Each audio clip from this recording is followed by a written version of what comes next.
जब हमारी 2015 में सरकार बनी थी तो हम इस वादे के साथ आए थे कि महिलाओं की सुरक्षा को लेकर जो हमसे बन पड़ेगा हम करेंगे। दिल्ली पुलिस हमारे पास नहीं है जो कि सीधे सीधे जनता की सुरक्षा के लिए जिम्मेदार है, लेकिन हमारे दायरे में जो कुछ आता था हमने वो सब किया। हमने पूरी दिल्ली में इतने सीसीटीवी कैमरे लगा दिए जो कि पूरी दुनिया में सबसे ज़्यादा, न्यूयॉर्क, टोक्यो, फ्रांस, पेरिस, सारी दुनिया में, लंदन, जितने सीसीटीवी कैमरे हमने लगाए हैं पूरी दुनिया में उतने कहीं नहीं हैं, और केवल 5 साल के अंदर लगा दिए इतने सीसीटीवी।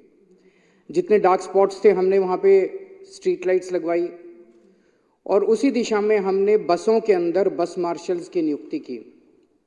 एक तरफ बसों के अंदर सीसीटीवी कैमरे भी लगाए गए, पैनिक बटन भी लगाए गए, और साथ साथ बस मार्शल्स की नियुक्ति भी की गई, क्योंकि बसों के अंदर ना केवल महिलाओं की सुरक्षा का मामला है, छोटे मोटे कई सारे अपराध होते हैं, जेब कतरे आते हैं, जेब काटते हैं, छेड़छाड़ करते हैं महिलाओं के साथ, किस्म किस्म के अपराध होते हैं।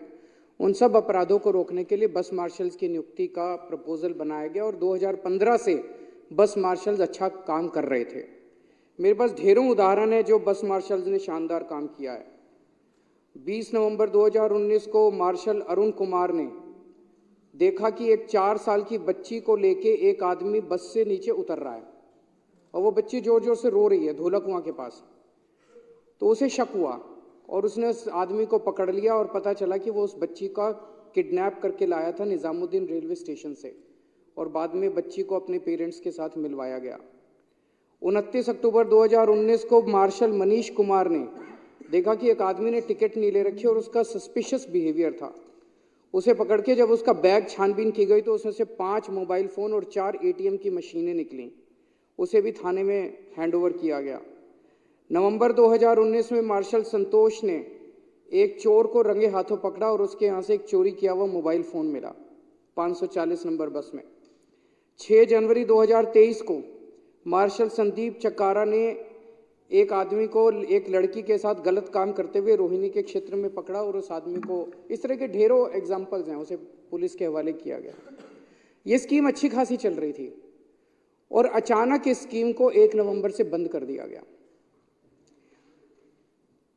इसके पीछे का मैं थोड़ा सा बैकग्राउंड देना चाहता हूं कि स्कीम 2015, 16, 17, 18, 19, 20, 21, 22 8 साल ये स्कीम चली। इसमें 3 विभाग शामिल हैं। एक ट्रांसपोर्ट डिपार्टमेंट है। ट्रांसपोर्ट डिपार्टमेंट रेवेन्यू डिपार्टमेंट को लिखता है कि भाई हमें इतने बस मार्शल चाहिए। रेवेन्यू डिपार्टमेंट उसके आधार पर सिविल डिफेंस वॉलंटियर्स की भर्ती निकालता है और उनको रिक्रूटमेंट करता है, और फाइनेंस डिपार्टमेंट जो है वो उसकी पेमेंट करता है। तो 3 डिपार्टमेंट हैं। 2015 से 2022 तक ये तीनों डिपार्टमेंट शांतिपूर्वक हर साल ट्रांसपोर्ट डिपार्टमेंट लिखता था हमें इतने बस मार्शल चाहिए, कोई दिक्कत नहीं। रेवेन्यू डिपार्टमेंट उतने सिविल डिफेंस वॉलंटियर्स की भर्ती करता था, कोई दिक्कत नहीं। फाइनेंस डिपार्टमेंट उनकी पेमेंट करता था, कोई दिक्कत नहीं। 2023 के शुरू से अचानक तीनों डिपार्टमेंट्स ने अपना रुख, अफसर वही थे, अफसर नहीं बदले। कई कई वहाँ जो अफसर हैं वो तो 3-3, 4-4 साल से मौजूद थे। अचानक उन्हीं अफसरों ने अपना लिखना बदलना चालू कर दिया, फाइल पे लिखना चालू कर दिया सिविल डिफेंस वॉलंटियर्स का ये काम नहीं है। 7 साल 8 साल तक था काम। अचानक उन तीनों ने, इन्होंने, रेवेन्यू वालों ने भी, फाइनेंस वालों ने भी, और ट्रांसपोर्ट कमिश्नर तो अगस्त तक लिखता रहा कि भाई मेरे को बस मार्शल दो, मेरे को बस मार्शल दो, इनकी पेमेंट करो, पुरानी पेमेंट करो, कई दिनों से तनख्वाह नहीं दे रखी। अगस्त में अचानक उस कमिश्नर ट्रांसपोर्ट ने, जो कि 3-4 साल से था, ये कमिश्नर ट्रांसपोर्ट आशीष कुंद्रा 3-4 साल से कमिश्नर था, हर साल वो रिक्विजिशन करता आ रहा है। अचानक अगस्त 2023 में क्या हो गया? एलजी साहब ने उनको, हमने पूछा अफसरों से क्या हो गया, एलजी साहब ने उनको बुलाया और उनको धमकाया कि अगर तुमने ये स्कीम बंद नहीं की तो तुमको सस्पेंड कर दूंगा, तुमको जेल भेज दूंगा, ईडी छोड़ दूंगा तुम्हारे पीछे, सीबीआई छोड़ दूंगा, तुमको जेल भेज दूंगा। ये इसके पीछे की कहानी है। अफसर रो रहे हैं। ऐसा कैसे हो सकता है कि जो अफसर 4 साल से रिक्विजिशन कर रहा था, अचानक उसका एक दिन सपना आया और उसे सपने में सिविल डिफेंस वॉलंटियर एक्ट दिखाई दिया, और एक्ट में वो धारा दिखाई दी कि ये काम नहीं कर सकते। ऐसे थोड़ी है। बेवकूफ बना रहे हो हमको, पूरी दुनिया बेवकूफ है, सारे देश के लोग बेवकूफ है, तुम ही सियाने हो।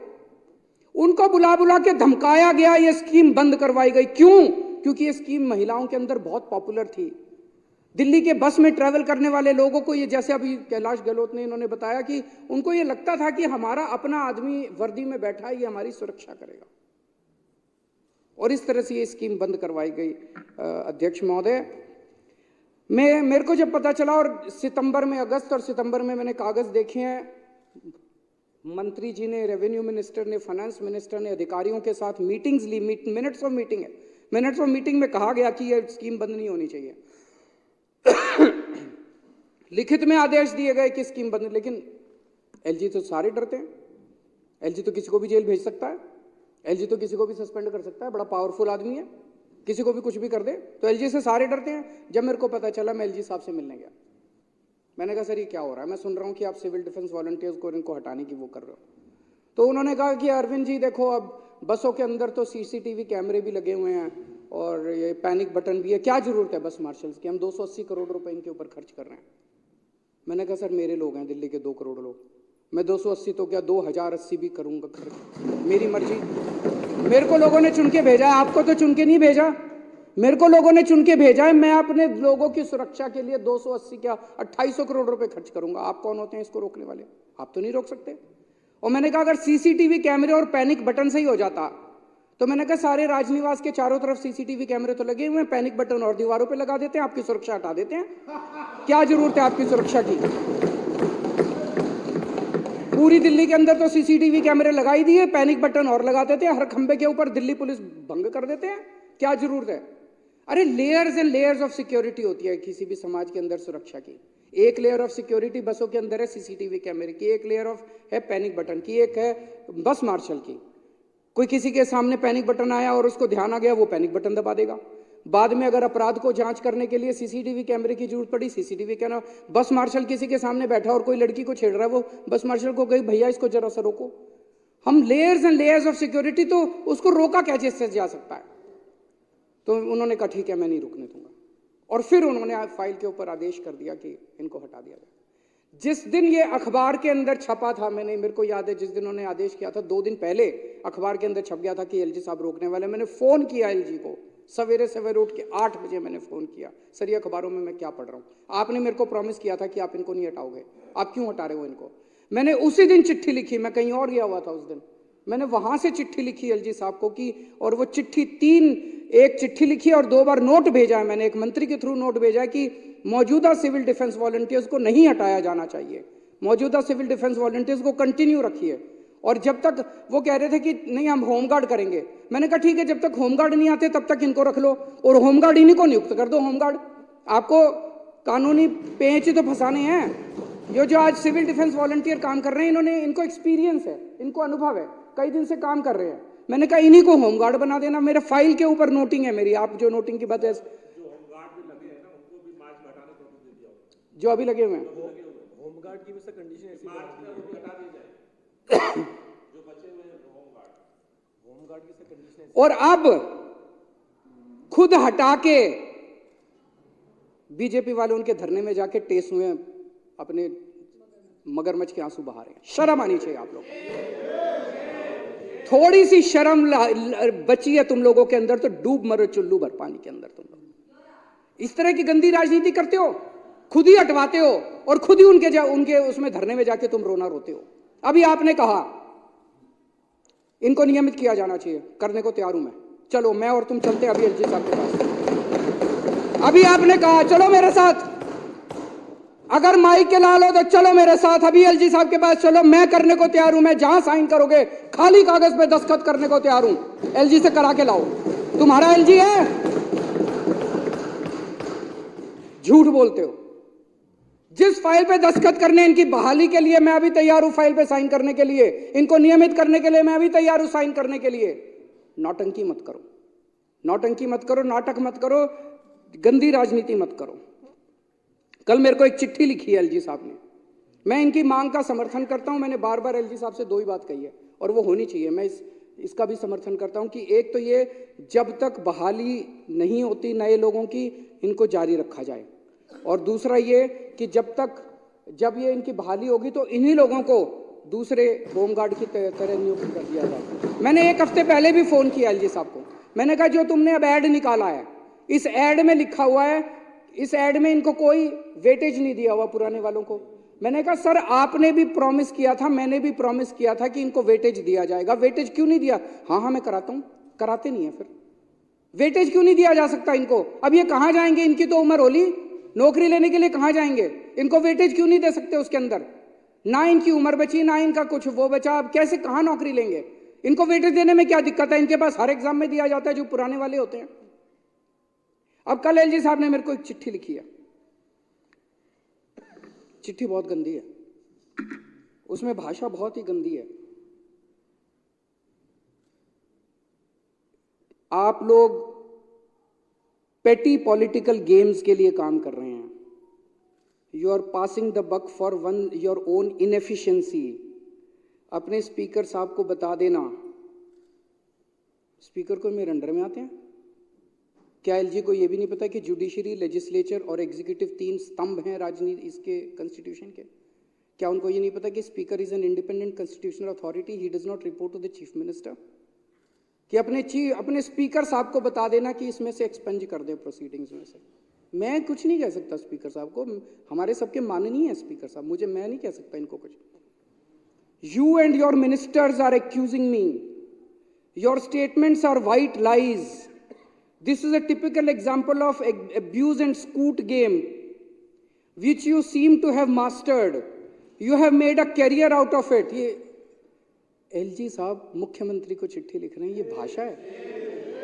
ये भाषा है? ऐसी भाषा लिखनी चाहिए। कितने भी डिफरेंसेस हो हम दोनों के बीच में, जो मर्जी डिफरेंस हो, ऐसी भाषा तो एलजी साहब को लिखना शोभा नहीं देता। While you and your government have done nothing substantive for the development of Delhi and its residents in almost all spheres. 3 बार चुनाव जीते हैं आप लोगों की जमानतें जब्त हो गई। कुछ कर ही रहे होंगे तभी हुआ है, कुछ कर ही रहे होंगे दिल्ली वालों के लिए। You have done nothing for the people of Delhi. In a bid to maintain the charade that you have created through repeated lies perpetuated by an incessant publicity campaign. अभी तो बहुत है इसमें गंदी गंदी गालियां, मैं इसमें नहीं जाऊंगा, पर मैं ये समझता हूं कि जो भी प्रोवोकेशन हो, जो भी कारण हो, हमें अपनी मर्यादा, शब्दों की मर्यादा और भाषा की मर्यादा कभी लांघनी नहीं चाहिए। बातचीत से सभी समाधान निकलते हैं अगर नीयत अच्छी हो तो। अब मैं ये दिखाता हूं कि ये चल क्या रहा है दिल्ली के अंदर। मैंने इनको फिर कल जवाब भेजा है। जब से सक्सेना साहब एलजी बने हैं तब से दिल्ली के अंदर ढेर सारे रेगुलर रूटीन के काम बंद होते जा रहे हैं, बंद होते जा, एक नहीं, जैसे बस मार्शलों को बंद कर दिया, चलती हुई स्कीम थी। इनके पहले वाले जो एलजी थे वो हमें नए काम नहीं करने देते थे। हम कहते थे जी दिल्ली में सीसीटीवी कैमरे लगाएंगे, वो नहीं लगाने देते थे। हम कहते थे मोहल्ला क्लिनिक बनाएंगे, नहीं लगाने देते थे। लेकिन पुराने दिल्ली की जो व्यवस्था चल रही थी, पानी की, दवा की, टेस्ट की, उनको नहीं रोका उन्होंने उनको नहीं रोका। अब जो एलजी साहब आए हैं पिछले 2 साल से दिल्ली के अंदर एक जो चल रहा है कि अब दिल्ली के अंदर जो चालू चीजें हैं, सर्विसेज हैं, दिल्ली के लोगों की जो दिल्ली की लाइफलाइंस हैं, मूलभूत जरूरतें हैं, उनको बंद किया जा रहा है आम आदमी पार्टी को बदनाम करने के लिए। और वो ट्रेंड बन गया। बंद करते हैं, फिर बीजेपी वाले हमारे को गाली देते हैं कि केजरीवाल से चल नहीं रहा, करवाते ही हैं। मैंने कल उनको लिखा, अक्टूबर 2022 से दिसंबर 2022 के बीच में सारे मोहल्ला क्लिनिक के टेस्ट बंद करवा दिए गए, दवाइयां बंद करवा दी गई, उनके रेंट की पेमेंट बंद करवा दी गई, बिजली की पेमेंट बंद करवा दी गई, डॉक्टरों की तनख्वाह रोक दी गई। अक्टूबर 2022 से दिसंबर 2022, एमसीडी चुनाव के जस्ट पहले। क्या कारण था भाई? आम आदमी पार्टी के वोट कम करने थे और बीजेपी के वोट बढ़ाने थे। वोटों के लिए तुम किस हद तक गिरोगे बीजेपी वालों?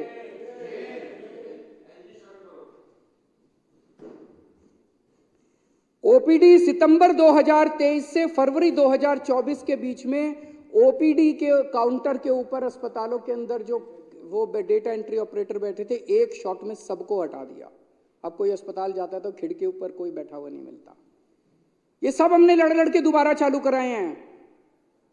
ये तो कर रहे हैं, कोशिश कर रहे हैं दिल्ली वालों को मारने की, मरने नहीं दूंगा मैं। जब तक जिंदा हूं तब तक दिल्ली वालों के ऊपर आंच नहीं आने दूंगा। पिछले 7 महीने से दिल्ली जल बोर्ड के फंड, जो इस विधानसभा ने जल बोर्ड के फंड पास किए, आप लोगों ने मान लो कि आप 5,000 करोड़ रुपए जल बोर्ड के लिए पास, वो फंड रोक के बैठा है फाइनेंस डिपार्टमेंट। वो फंड नहीं देने दे रहे एलजी साहब जल बोर्ड को। जगह जगह पूरी दिल्ली के अंदर सीवर की लाइफ, बेसिक मेंटेनेंस खत्म हो गया है दिल्ली के अंदर। दिल्ली के लोगों को पानी के लिए, सीवर के लिए तरसाओगे तुम लोग। और हम हाईकोर्ट गए इसके खिलाफ। हाईकोर्ट ने 1 महीने पहले ऑर्डर किया है फाइनेंस सेक्रेटरी को कि पैसे दो जल बोर्ड के, फिर भी नहीं दे। हाईकोर्ट की भी नहीं मानते, सुप्रीम कोर्ट को नहीं मानते, किसी को नहीं मानते। सुप्रीम कोर्ट आदेश देते पलट देते हैं उसको। अरे किसको मानोगे तुम? देश की जनता को नहीं मानते, दिल्ली की जनता को नहीं मानते, चुनी हुई सरकार को नहीं मानते, हाईकोर्ट को नहीं मानते, सुप्रीम कोर्ट को नहीं मानते। अजीब तानाशाही हो गई तुम्हारी। अब बस मार्शलों को तुमने 1 नवंबर से बंद कर दिया। डीटीसी के पेंशनधारी जिनको लगातार हर महीने पेंशन मिलती थी, 7-8 साल में कभी दिक्कत नहीं हुई हमारी सरकार बनने के बाद, उनकी मई से पेंशन रोक दी उनको।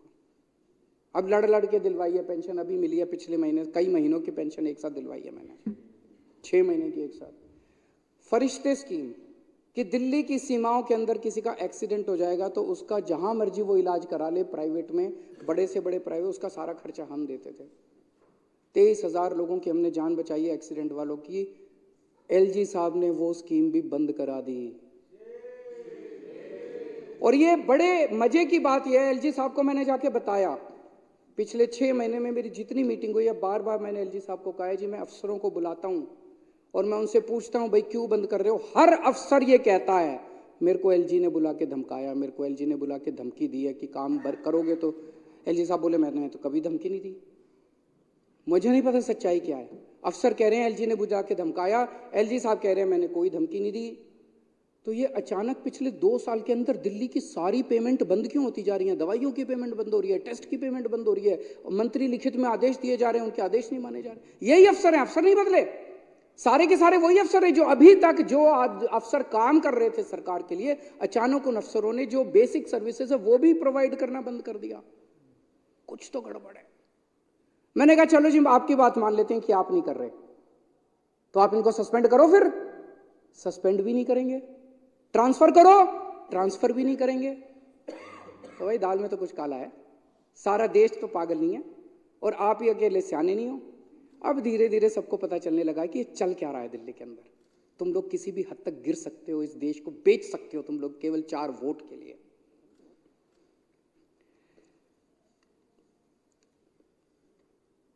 मेरी अंत पंत में बीजेपी वालों से यही निवेदन है कि राजनीति करो, लेकिन ऐसी मत करो कि जिसमें इतना पाप करना पड़े। वोट के लिए अच्छे काम करो, पॉजिटिव राजनीति करो, अच्छे काम करो। अच्छे काम करोगे, आपके पास भी दिल्ली तो मिक्स्ड सा है, उसमें बहुत सारे काम आपके हैं। पुलिस आपके पास है, ठीक करो ना कानून व्यवस्था, वो तो करोगे नहीं। डीडी आपके पास है, मकान बनाओ लोगों के लिए, मकान बना के दो उनको, वो तो करोगे नहीं। और इतनी सारी व्यवस्थाएं आपके पास है, पूरी केंद्र सरकार यहाँ बैठी है, इतने काम करके दिल्ली के लोगों का दिल जीत सकते हो, वो नहीं करोगे। हमको काम करने से रोकोगे। हमें काम करने दो, लोगों को ये पसंद नहीं आता। आप लोग समझते हो आप ही चतुर हो, अंत में सबको पता चल जाता है कि ये चल क्या रहा है, बीजेपी वाले कर क्या रहे हैं।